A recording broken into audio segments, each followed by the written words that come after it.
Welcome everyone. For today's video, we have our guest Need for Meat. Say hi. Need for meat. Need for meat. And Jacq for trail. So for today's episode, we are joined by my good friend Beverly, born and raised in Singapore, and she is going to teach us how to order coffee like a local. Coffee is Kopi. So Kopi O is without milk, like Americano. Teh O is also the same, no milk. Kopi and Teh, so it has condensed milk. Kopi C and Teh C with evaporated milk. And of course everything, you can have it Siu Dai, which is less sugar. Have Yuan Yang, which is a mix of coffee and tea. And oh, there's Milo Dinosaur. Milo Dinosaur, it's like an iced Milo with lots of Milo powder on top. What's your favorite local drink? Teh, yeah, Teh Peng. Teh Peng Siu Dai. Yes. Yeah. How do you say it? Yuan Yang. Yeah. This is a Yuan Yang. Is it coffee or tea? Yeah, Make up your mind. exactly. Okay, let's try it. If it confuses the mind. Kaya butter toast. Kaya is like coconut jam-ish. Like a coconut spread. Cool. Yeah, so it's really good. Welcome to Singapore Coffee. Super nice, right? Yuzu mango cheesecake. And that is It's a cold brew with like a Singapore twist. what? It's we still taste the Singaporean Yeah. kopi, their coffee in it. But I guess it's $12. So it's cold brew. So is it worth the $12? Maybe like 8. 12 is kind of pushing it. How do you rate it from 1 to 10? Like a 7. It's quite refreshing. Ooh, Look at that froth. The Derek's like a tea with milk, and it's made with the act of cooling. Is it worth $8? Try it. Not bad. Because I've been here twice before and I've ordered the same thing, which is their coffee with condensed milk, right? I like that a lot. But this one, I'm not so convinced. It's okay. $6.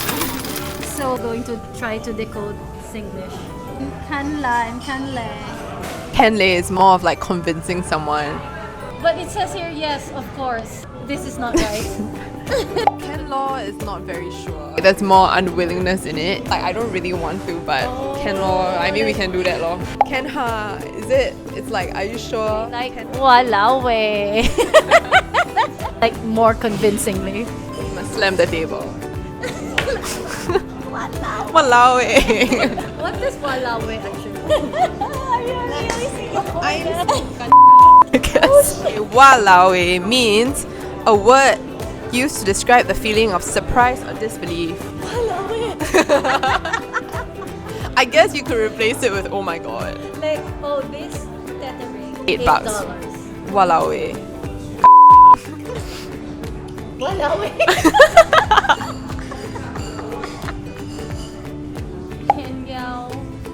Can liao, can eat liao. It means like can already. That's right. They're using cake. It's nice.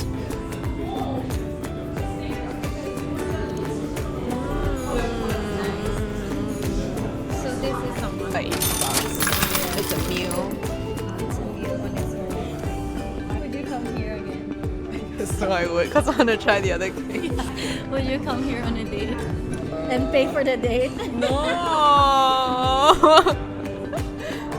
No, unless you're Brad Pitt. Okay, tell them what is chopping seeds.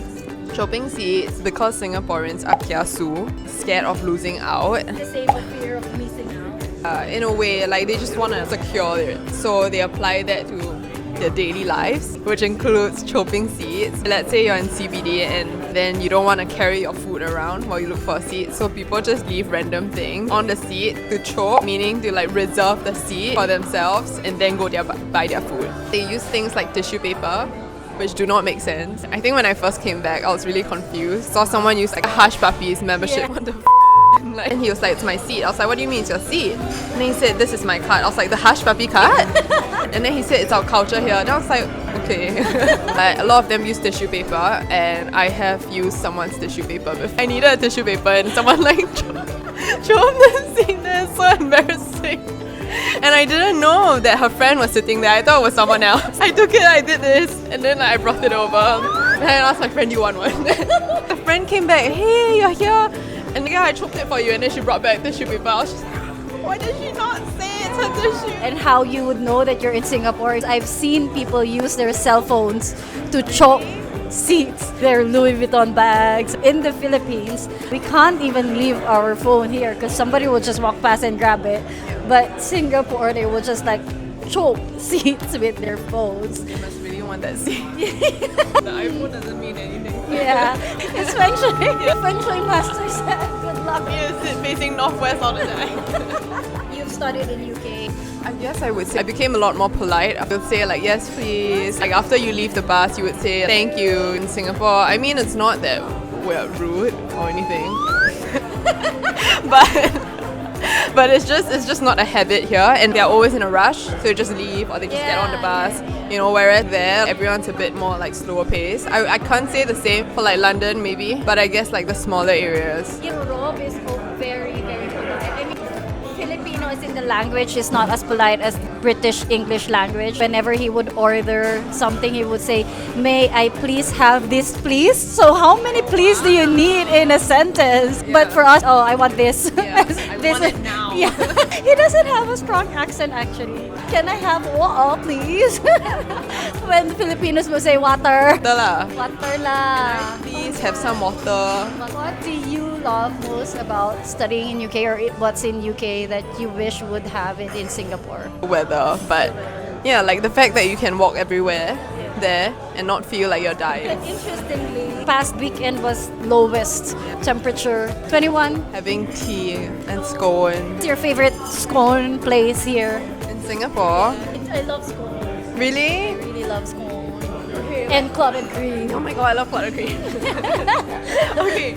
Clotted cream. Slather it all over me. What's happening to my content? It's real and raw content. For me. You find scones everywhere, Yeah, but it's the clotted cream. I go to Marks and Spencer. Yes, that's so underrated. Rob and I would go there, and it's full of old English women. It's like we're back in Rob's hometown. So cute. And we'll leave you with that. See you tomorrow for part 2 of Decoding Singlish. Bye.